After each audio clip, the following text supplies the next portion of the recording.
What's going on, guys? Archangel here with my review, reaction, impressions, whatever you want to call it, for Bethesda at E3, or as they call it, BE3. This won't be as long as my Xbox video because it's not a lot that Bethesda show that I care about. It's not a lot of the Bethesda show that will get me talking for 15, 16, however many minutes that video was. If you want to watch that video, link to that be in the description box below, as well as attached to the end of this video, as well as tomorrow or later today I'll upload more of my E3 impressions. You're not getting a grade from me. This isn't the Angry Joe show. I'm not gonna make like a final video where it's like Xbox gets an A, Bethesda gets a B, EA gets an F, and Ubisoft gets a C, and things like that. Like, no, I'm just going to talk about the games, talk about what I like, what I didn't like, and tell you about overall impressions in this video of that company, and then move on to the next. So to start things off with Bethesda, I'm going to get the negativity out the way. Bethesda's conference, once more, was boring. Every year when it comes to Bethesda, their conference is boring, and this time it not only was it boring, it was corny. And part of the reason why it was corny is because they tried too hard with their jokes. They tried too hard with the comedy. Imagine a dark, I won't say dark, but just imagine a TV series or movie where there's no need for comedy and they're trying really hard to shoehorn that comedy in. Take like the last Star Wars movie that they had where they were trying to make Luke and Rey funny. It was off-putting and it was random. And the thing when it came to Bethesda's conference is they tried so hard to make their show seem edgy.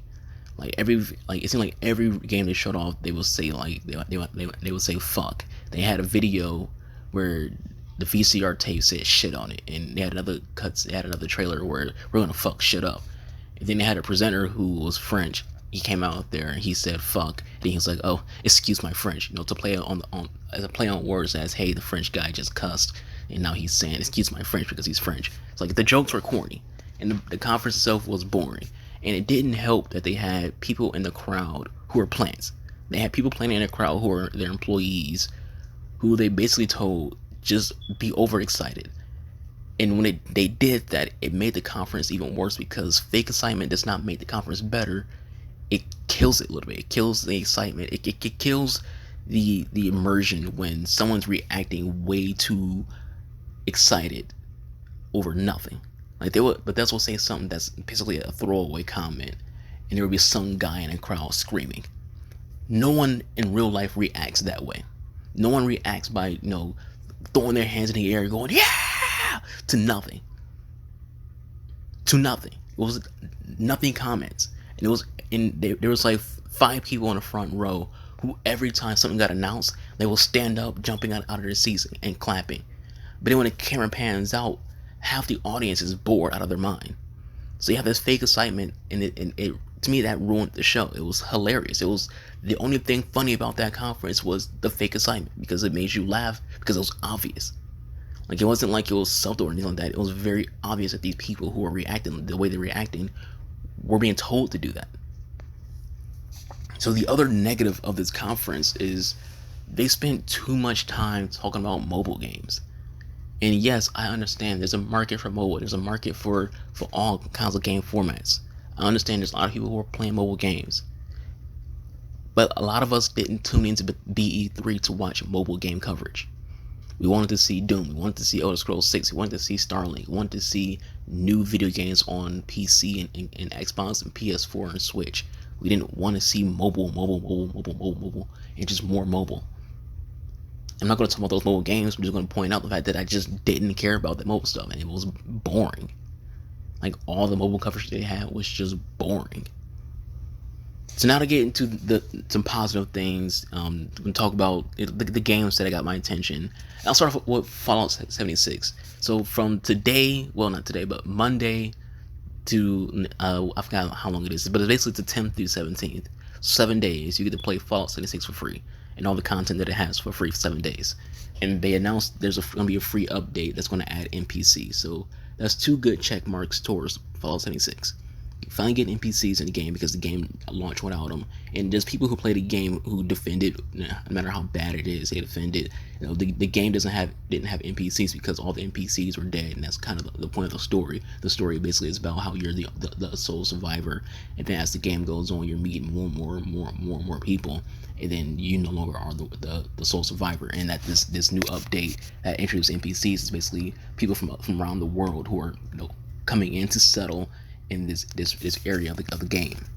And if you can use that excuse, sorry for the stuttering, but to me it's lazy development. It's lazy development when you don't have a core component of a single player, not a single player, but a Fallout game in your game at launch, because NPCs in Fallout were the main reason why Fallout games are good. It came to 3, which is a great game. New Vegas, a great game. The NPCs in those games make those games as good as they are. Not just the content itself, not just the story itself, not just the gameplay itself. The NPCs were the story. So 76 finally having those is a good thing, but it's one of those things where it's like they should have been there to begin with.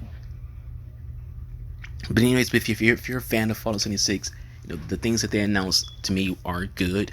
Because if you're into it, they announced there's a battle royale mode. I don't know if you want to call it royale. It doesn't really matter. I don't really care for BRs anymore. Like, I've literally just gotten burned out on battle royales. I don't even play Apex anymore. Like, I'm just burned out on battle royale games, and my friends' reactions were another one. And a lot of people on social media, their reaction to it was, so to get people playing your dead game, because 76 is dead. No one cares about that game. The game is bad. So to get people to play this bad game, you introduce a battle royale, and you're introducing it at the time basically where there's too many battle royales. You're not going to get that Fortnite crowd. You're not going to get the Apex crowd. You're not going to get the Blackout crowd. So other than people who are die-hard Bethesda fans and die-hard Fallout fans, this battle royale addition to 76 won't make it a better game, and it won't get the core battle royale crowd playing it. Like, yeah, they'll play it for like the first, during this trial, they'll play it for the trial, but they won't buy the game to keep playing their battle royale, because most battle royale games are free. So if after this trial they're not going to spend 40, 50, 60 bucks to get 76 to play battle royale, when they play Apex for free, they can play Fortnite for free. So the battle royale thing is, to me, it was the only weak point when it came to their showcase for 76. So outside of that, they showed off this new game called Ghostwire, and this game has my undivided attention. This is probably one of the very few high points of the show, but it was a cinematic trailer, so that means we didn't see any real gameplay. We just got an idea of what the game is and what it may be about, which is a paranormal kind of video game where people out of nowhere got Thanos snapped and they all disappeared, and you're playing it as this guy who's trying to figure everything out, and it's going to be combat, obviously, because you're going to be fighting these different enemy types that are going to be both human and paranormal at the same time. So it looks pretty interesting, looks pretty cool. I can't wait to see more on that game. And they showed off Deathloop, which is a game by Arcane Leon, so the brains behind Dishonored and Prey got a new game coming out called Deathloop. And by the looks of it, looks like you're playing as there's two main protagonists are both two black people. You got one black guy, one black girl. So finally Bethesda has black people in their games other than just Skyrim. I don't recall there ever being anyone black in freaking Prey or freaking Dishonored. So I guess for the first time, Arcane's making a game for black people to play. I don't know.